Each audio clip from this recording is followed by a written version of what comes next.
நண்பர்கள் அனைவருக்கும் வணக்கம். இன்னைக்கு நம்ம பார்க்க போற தலைப்பு குலதெய்வம் யாருக்கு பேசாது அப்படின்றத நம்ம பார்க்க போறோம்.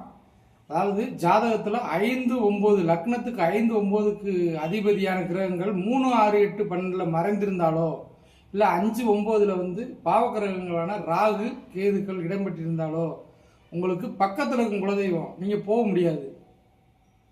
வெளியூர் கோயிலுக்கு நீங்கள் போவீங்க, அதாவது திருச்செந்தூர், ராமேஸ்வரம், திருப்பதி, காளஹஸ்தின்னு போவீங்க. பக்கத்தில் இருக்க குலதெய்வம் கோயிலுக்கு நீங்கள் போகாத, ஏதோ ஒரு சூழ்நிலை தடிக்கிட்டே இருக்குங்க. இந்த மாதிரி ஒரு சூழ்நிலையில் இருக்கவங்க வீட்டில் தினமும் நெய் விளக்கு காலையிலையும் மாலையிலையும் கண்டிப்பாக ஏற்றி வரணும். மேலும் புற்று, பாம்பு புற்றுக்கு பௌர்ணமியில் போயிட்டு நீங்கள் முட்டை பால் வச்சு வழிபட்டால் நீங்கள் குலதெய்வம் கோயிலுக்கு போகிற புண்ணியம் கிடைக்கும். மேலும் குலதெய்வத்தோட அருள் பரிபூர்ணமாக உங்களுக்கு கிடைக்கிறதுக்கு அருள் கிடைக்கும். நன்றி.